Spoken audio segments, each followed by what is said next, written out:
Hi friends, ಎಲ್ಲರೂ ಹೇಗಿದ್ದೀರಾ? ಚೆನ್ನಾಗಿದ್ದೀರಾ ಅಂದ್ಕೊತೀನಿ. Welcome back to my channel. ಇವತ್ತು ಮಧ್ಯಾಹ್ನದಿಂದ ಲಾಗ್ ಸ್ಟಾರ್ಟ್ ಮಾಡ್ತಾಯಿದ್ದೀನಿ. ಪುಟ್ ಮೇಡಮ್ ಅವರು ಎದ್ದಿದ್ದಾರೆ. ಬಟ್ಟೆ ವಾಶ್ ಮಾಡ್ತಾಯಿದ್ದೆ.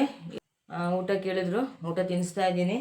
ಬೆಳಿಗ್ಗೆ ಇಡ್ಲಿ ಮಾಡಿದ್ದೆ ತಿಂಡಿಗೆ, ಅದನ್ನೇ ತಿಂತಾ ಇದ್ದಾರೆ. ದೊಡ್ಡವಳು ಸ್ಕೂಲ್ಗೆ ಹೋಗಿದ್ದಾಳೆ, ಇನ್ನೂ ಬಂದಿಲ್ಲ. ಫ್ರೆಂಡ್ಸ್, ಇವತ್ತು ಊರಿಗೆ ಹೋಗೋಣ ಅಂತ ಅಮ್ಮನ ಮನೆಗೆ ಹೋಗ್ತಾ ಇದ್ದೀವಿ. ನಾಳೆ ಗಣೇಶನ ನೀರಿಗೆ ಬಿಡ್ತಾರೆ ಅಲ್ಲಿ, ಹಾಗಾಗಿ ಇವತ್ತು ಹೋಗಿ ಗಣೇಶನ ಪೂಜೆ ಮಾಡ್ಸೋಣ ಅಂತ. ಮಧ್ಯಾಹ್ನ 2 ಗಂಟೆ ಟ್ರೈನ್ ಇದೆ, ಅದಕ್ಕೆ ಹೋಗ್ತೀವಿ. ದೊಡ್ಡವಳಿಗೆ ಇವತ್ತು ಫುಲ್ ಡೇ ಸ್ಕೂಲ್ ಅಂತೆ. ಏನು ಮಾಡೋದೋ ಗೊತ್ತಿಲ್ಲ. ಅಲ್ಲೇ ಸ್ಕೂಲ್ ಹತ್ರನೇ ಹೋಗಿ ಪರ್ಮಿಷನ್ ಕೇಳಿ ಕರ್ಕೊಂಬರ್ಬೇಕು. ಪಾಪ ಅವಳು ಖುಷಿಯಾಗಿದ್ಲು ಬೆಳಗ್ಗೆ ಊರಿಗೆ ಹೋಗೋದು ಅಂದಿದ್ದಕ್ಕೆ. ಇನ್ನೂ ರೆಡಿ ಆಗಿಲ್ಲ.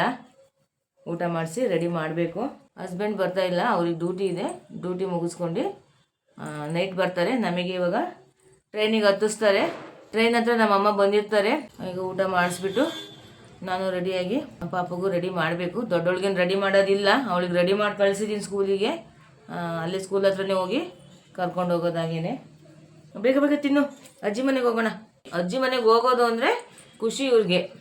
ಫೈನಲಿ ಅಮ್ಮನ ಮನೆಗೆ ಬಂದ್ವಿ. ಅಮ್ಮ ಬಂದಿದ್ದರು ಟ್ರೈನ್ ಹತ್ರ ಕರ್ಕೊಂಡು ಹೋಗ್ಲಿಕ್ಕೆ ಅಂತ. ಅವರು ಹೊಲದ ಕೆಲಸದಲ್ಲಿ ಬ್ಯುಸಿಯಾಗಿದ್ದರು. ಹಾಗೆ ನಾನು ಕೂಡ ಹೊಲದ ಹತ್ರ ಬಂದೆ. ಮಕ್ಕಳದೆಲ್ಲ ಊಟ ಮಾಡಿಸ್ಕೊಂಡೆ ಕರ್ಕೊಂಬಂದಿದ್ದೆ. ಹಾಗಾಗಿ ಬ್ಯಾಗ್ನೆಲ್ಲ ಮನೇಲಿ ಇಟ್ಬಿಟ್ಟು ಡೈರೆಕ್ಟಾಗಿ ಹೊಲದ ಹತ್ರ ಬಂದೆ. ನಮ್ಮ ಅಪ್ಪಾಜಿ ರಾಗಿಗೆಲ್ಲ ಗೊಬ್ಬರ ಹಾಕ್ತಾಯಿದ್ರು.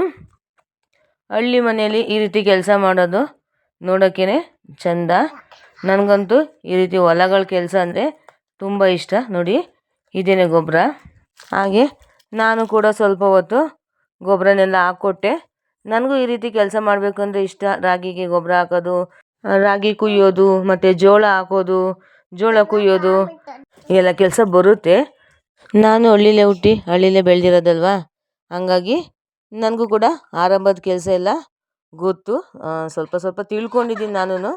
ನಮ್ಮ ಅಪ್ಪಾಜಿ ತುಂಬ ಚೆನ್ನಾಗಿ ಆರಂಭದ ಕೆಲಸ ಎಲ್ಲ ಮಾಡ್ತಾರೆ. ನಾನು ರೈತನ ಮಗಳು ಅಂತ ಹೇಳ್ಕೊಳ್ಳೋಕ್ಕೆ ನಿಜ ನನಗೆ ಹೆಮ್ಮೆ ಅನಿಸುತ್ತೆ. ನಿಜವಾಗ್ಲೂ ಹಳ್ಳಿ ಜೀವನ ಬೆಸ್ಟ್ ಜೀವನ ಅದು. ಹಾಗೆ ರೈತರ ಜೀವನ ಕಷ್ಟನೂ ಕೂಡ ಇದೆ. ಒಂದು ಬೆಳೆ ಬೆಳಿಬೇಕು ಅಂದರೆ ತುಂಬ ಕಷ್ಟಪಡಬೇಕು. ಕಷ್ಟಪಟ್ಟರೆ ಬೆಳೆ ಕೈಗೆ ಸಿಗೋದು. ಕಷ್ಟಪಟ್ಟು ಮಾಡೋರಿಗೆ ಅಷ್ಟೇ ಈ ಕೆಲಸ, ಎಲ್ಲರೂ ಮಾಡೋಕ್ಕಾಗಲ್ಲ. ಸ್ವಲ್ಪ ಹೊತ್ತು ಗೊಬ್ಬರನ ಹಾಕ್ಕೊಟ್ಟು ಆಮೇಲೆ ಸೊಪ್ಪು ಕುಯ್ಕೊಳ್ಳೋಣ ಅಂತ ಬಂದೆ. ನನಗಂತೂ ಒಲೆ ಸೊಪ್ಪು ಅಂದರೆ ತುಂಬ ಇಷ್ಟ. ಕೆಲವರು ಒಲೆ ಸೊಪ್ಪು ತಿನ್ನೋದಿಲ್ಲ, ಗಲೀಜಿರುತ್ತೆ ಹೊಲದಲ್ಲಿ ಅಂತ. ಸೊ ನಮ್ಮಲ್ಲ ಹಂಗೇನಿಲ್ಲ, ಕ್ಲೀನಾಗಿದೆ.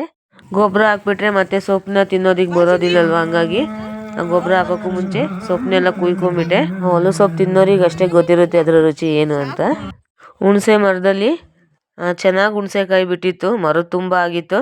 ನಾನು ಮಕ್ಳ ಜೊತೆ ಇದ್ದರೆ ಮಕ್ಳ ಥರನೇ ಎಂಜಾಯ್ ಮಾಡ್ತೀನಿ ನಾನು. ಈ ಎಂಜಾಯ್ ಮಾಡೋದಕ್ಕೆ, ಖುಷಿಯಾಗಿರೋದಕ್ಕೆ ಹಣನೇ ಬೇಕಿಲ್ಲ, ಶ್ರೀಮಂತಿಗೆನೇ ಬೇಕಿಲ್ಲ ಅಲ್ವಾ. ನನಗೆ ಈಗಿರೋದಕ್ಕೇ ಇಷ್ಟ. ಹಳ್ಳಿ ಹುಡುಗಿ ಥರ ಇರೋದಂದ್ರೆ ನನಗೆ ಇಷ್ಟ. ನಾನು ಈಗಲೂ ಹಂಗೆ ಇದ್ದೀನಿ.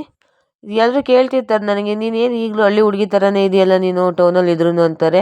ನಾನು ಇರೋ ಜಾಗ ಬದಲಾಗಿದೆ ಅಷ್ಟೇ, ನಾನೇನು ಬದಲಾಗಿಲ್ಲ. ಹಳ್ಳಿ ಲೈಫಲ್ಲಿ ಸಿಗೋವಂಥ ಖುಷಿ ಯಾವ ಹಣದಲ್ಲೂ ಇಲ್ಲ. ನಿಜವಾಗ್ಲೂ ಹಳ್ಳಿ ಜನ ಅಷ್ಟೇ ಆರೋಗ್ಯವಾಗಿರ್ತಾರೆ, ಅಷ್ಟೇ ಆ್ಯಕ್ಟಿವ್ ಆಗಿರ್ತಾರೆ. ಅವ್ರು ಅಷ್ಟೇ ಕಷ್ಟಪಟ್ಟು ದುಡಿತಾರೆ, ಹಂಗಾಗಿ ಚೆನ್ನಾಗಿರ್ತಾರೆ ಅಲ್ಲಿ ಹಳ್ಳಿ ಜನ. ಯಾವುದೇ ರೀತಿ ಕಾಯಿಲೆಗಳು ಬರೋದಿಲ್ಲ, ಆರೋಗ್ಯ ಸಮಸ್ಯೆಗಳು ಇರೋದಿಲ್ಲ. ನಾನು ಸ್ವಲ್ಪ ಹುಣಸೆಕಾಯಿನ ಕಿತ್ಕೊಂಡು ಮನೇಲಿ ಉಪ್ಪು ಹಾಕಿ ಜಜ್ಜಿ ತಿನ್ನೋಣ ಅಂತ. ಉಪ್ಪಿನಕಾಯಿನೂ ಹಾಕ್ತಾರೆ ಇದರಲ್ಲಿ. ತುಂಬ ಅಂದರೆ ತುಂಬ ಚೆನ್ನಾಗಿರುತ್ತೆ ಟೇಸ್ಟು. ಇನ್ನು ರಾತ್ರಿ ಮಕ್ಕಳಿಗೆಲ್ಲ ಊಟ ಮಾಡಿಸ್ಕೊಂಡು ಗಣೇಶನ ನೋಡಲಿಕ್ಕೆ ಅಂತ ಊರೊಳಗಡೆ ಬಂದ್ವಿ. ನಾಳೆ ಗಣೇಶನ ನೀರಿಗೆ ಬಿಡ್ತಾರೆ, ಹಾಗಾಗಿ ಇವತ್ತು ದೇವ್ರನ್ನೆಲ್ಲ ಕರೆಸಿ ಉತ್ಸವ ಮಾಡ್ತಾರೆ.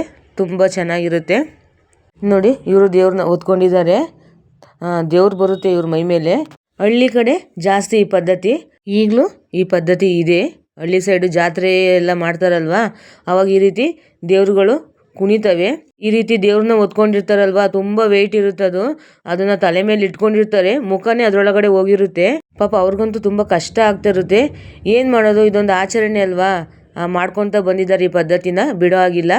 ಮೈ ಮೇಲೆ ದೇವ್ರು ಬರಲಿ ಅಂತ ಜೋರಾಗಿ ಗಂಟೆ ಬಾರಿಸ್ತಾ ಇದ್ರು. ಊದುಬತ್ತಿ ಹೊಗೆ ಎಲ್ಲ ಜಾಸ್ತಿ ಮುಖಕ್ಕೆ ಹೋಗ್ತಾ ಇತ್ತು. ನೋಡಿ, ಕೊನೆಗೂ ದೇವ್ರ ಮೈ ಮೇಲೆ ಬಂತು. ಅಲ್ಲಿರೋ ಜನ ಎಲ್ಲ ಇರೋಂಥ ಸಮಸ್ಯೆಗಳನ್ನೆಲ್ಲ ಒಬ್ಬೊಬ್ಬರಾಗೇನೆ ಹೇಳ್ಕೊತಾ ಇದ್ರು. ಅದಕ್ಕೆಲ್ಲ ಏನು ಪರಿಹಾರ ಅನ್ನೋದನ್ನು ದೇವರು ಬಿಡಿಸಿ ಹೇಳ್ತಾ ಇತ್ತು. ಅದೇ ಬಾಯ್ಬಿಟ್ಟು ಮಾತಾಡೋದಿಲ್ಲ, ಆ್ಯಕ್ಷನ್ ಮಾಡಿ ತೋರಿಸ್ತಾರೆ. ಅದನ್ನು ಅರ್ಥ ಮಾಡ್ಕೋಬೇಕಷ್ಟೇ. ಇಂಥದ್ದನ್ನೆಲ್ಲ ನಾವು ಹಳ್ಳಿನಲ್ಲಿ ನೋಡೋದಕ್ಕಷ್ಟೇ ಸಾಧ್ಯ.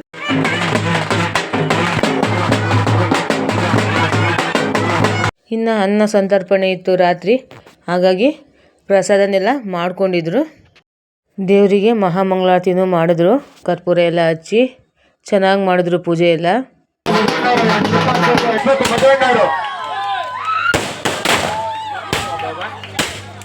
ಹುಡುಗರೆಲ್ಲ ಸೇರಿ ಪಟಾಕಿ ಎಲ್ಲ ಹೊಡ್ಕೊಂಡು ಚೆನ್ನಾಗಿ ಸೆಲೆಬ್ರೇಷನ್ ಮಾಡಿದ್ರು ಗಣೇಶ ಉತ್ಸವನ.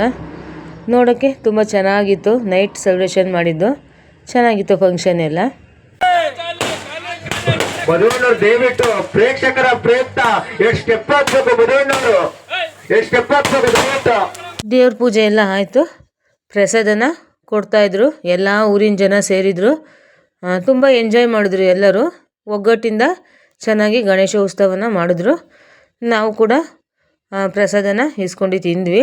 ಮಕ್ಕಳಿಗೆ ಮನೇಲಿ ಊಟ ಮಾಡಿಸಿದ್ದೆ, ಅವರು ಹೊರ್ಗಡೆ ಈ ಥರ ಎಲ್ಲ ತಿನ್ನೋದಿಲ್ಲ, ತುಂಬ ಸತಾಯಿಸ್ತಾರೆ, ಹಾಗಾಗಿ ಮನೇಲೇ ಊಟ ಮಾಡಿಸ್ಬಿಟ್ಟಿದ್ದೆ. ಪ್ರಸಾದನ ಸ್ವಲ್ಪ ಸ್ವಲ್ಪ ತಿಂದರು. ಪ್ರಸಾದ ಅಂತೂ ತುಂಬ ಚೆನ್ನಾಗಿತ್ತು. ಊಟ ಎಲ್ಲ ಮುಗಿಸಿದ್ದಾಯಿತು, ಇನ್ನು ದೇವ್ರು ಕುಣಿತಾ ಇತ್ತು. ಆಗಲೇ ದೇವ್ರು ಹೊತ್ಕೊಂಡಿದ್ರಲ್ವ, ಅದೇ ದೇವರೇನೆ ಕುಣಿಸ್ತಾಯಿದ್ರು. ನನಗೆ ಮೇಯ್ನು ಈ ಥರ ದೇವ್ರುಗಳು ಕುಣಿಯೋದು ತುಂಬ ಇಷ್ಟ ಆಗುತ್ತೆ ನನಗೆ. ಯಾಕಂದರೆ ನಾನು ಚಿಕ್ಕವಳಿಂದನೂ ಇದನ್ನೆಲ್ಲ ನೋಡ್ತಾನೆ ಬೆಳೆದಿದ್ದಲ್ವ, ಹಂಗಾಗಿ ಒಂದು ಕ್ಯೂರಿಯಾಸಿಟಿ ನನಗೆ ಇದನ್ನು ನೋಡಬೇಕು ಅಂತ. ಮಕ್ಕಳು ಥರನೇ ಎಂಜಾಯ್ ಮಾಡ್ತೀನಿ. ನಮ್ಮ ಮಕ್ಕಳಂತೂ ಖುಷಿನೋ ಖುಷಿ, ಅವರಿಗೆ ಏನೋ ಹೊಸ್ದಾಗಿ ನೋಡ್ತಾ ಇದ್ದೀವಲ್ಲ ನಾವು ಅನ್ನೋ ಥರ, ಅವ್ರಿಗೆ ಏನೋ ಒಂಥರ ಕ್ಯೂರಿಯಾಸಿಟಿ. ಅವರಿಗೆ ತುಂಬ ಎಂಜಾಯ್ ಮಾಡಿದ್ರು ಮಕ್ಕಳಂತೂ. ಡ್ಯಾನ್ಸ್ ಅಂತೂ ತುಂಬ ಚೆನ್ನಾಗಿ ಮಾಡಿದ್ರು ಎಲ್ಲರೂ.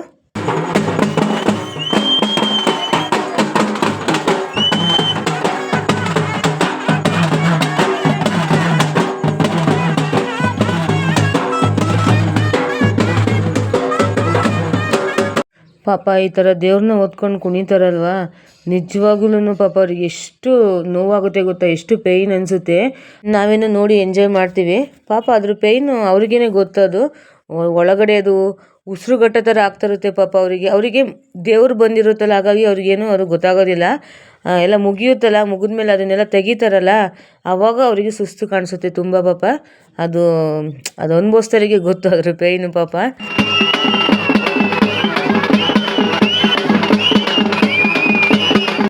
ಒಂದು ಬಾಳೆ ಎಲೆಯಲ್ಲಿ ಬಾಳೆಹಣ್ಣನ್ನೆಲ್ಲ ಪೀಸ್ ಮಾಡಿ ಹಾಕ್ಬಿಟ್ಟು ಈ ರೀತಿ ಡ್ಯಾನ್ಸ್ ಮಾಡ್ತಾರೆ. ಬಾಳೆಹಣ್ಣನ್ನು ಯಾರು ಫಸ್ಟ್ ತಿಂತಾರೆ ಅಂತ.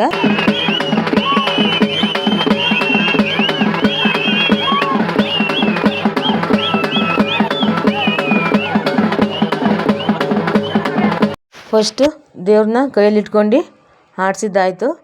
ಆಮೇಲೆ ನಮ್ಮೂರು ಹುಡುಗರೆಲ್ಲ ಸೇರ್ಕೊಂಡು ಆಟ ಆಡಿದ್ರು. ಒಬ್ಬೊಬ್ಬರೇ ಜಾಯ್ನ್ ಆಗ್ತಾ ಎಷ್ಟು ಚೆನ್ನಾಗಿ ಡ್ಯಾನ್ಸ್ ಮಾಡ್ತಾಯಿದ್ರು, ತುಂಬ ಎಂಜಾಯ್ ಮಾಡ್ತಾಯಿದ್ರು. ಮಾತ್ರ ಎಲ್ಲ ಚೆನ್ನಾಗಿ ಸೆಲೆಬ್ರೇಷನ್ ಮಾಡಿದ್ರು ಗಣೇಶ ಉತ್ಸವನ.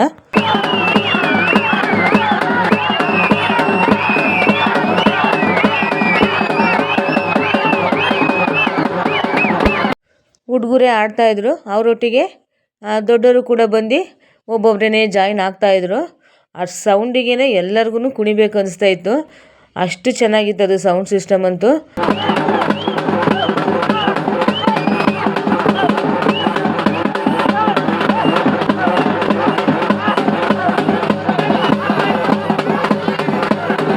ಒಟ್ಟಿನಲ್ಲಿ ಎಲ್ಲರೂ ಸಖತ್ ಎಂಜಾಯ್ ಮಾಡಿದ್ರು. ಮಾತ್ರ ನಾವು ಕೂಡ ಅಷ್ಟೇ ಎಂಜಾಯ್ ಮಾಡಿದ್ವಿ.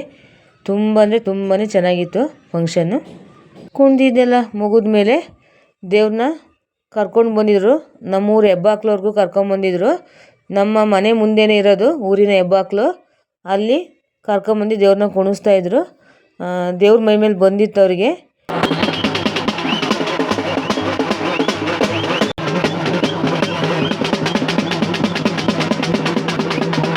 ಏನೋ ಕೇಳ್ತಾಯಿದ್ರು ಎಲ್ಲರೂ ಸೇರ್ಕೊಂಡು. ದೇವರು ನೆಲದಲ್ಲಿ ಬರ್ದು ತೋರಿಸ್ತಾ ಇತ್ತು. ನನಗಂತೂ ಏನೂ ಗೊತ್ತಾಗಲಿಲ್ಲ, ಅದು ಅಲ್ಲಿರೋರಿಗೇ ಗೊತ್ತಾಗಿದ್ದಷ್ಟೇ. ಅದು ನಾನು ಸುಮ್ಮನೆ ನೋಡ್ತಾ ಎಂಜಾಯ್ ಮಾಡ್ತಿದ್ದೆ ಅಷ್ಟೇ. ಇದನ್ನೆಲ್ಲ ನೋಡೋದಕ್ಕೆ ಒಂದು ರೀತಿ ತುಂಬ ಖುಷಿ ಅನಿಸ್ತು ನಿಜವಾಗ್ಲೂ. ಏನೋ ಒಂಥರ ಡಿಫ್ರೆಂಟಾಗಿ ಸೆಲೆಬ್ರೇಷನ್ ಮಾಡ್ತಾರೆ ಹಳ್ಳಿ ಕಡೆ ಈ ಥರ ಎಲ್ಲ. ಫೈನಲಿ ಫಂಕ್ಷನ್ ಎಲ್ಲ ಮುಗೀತು.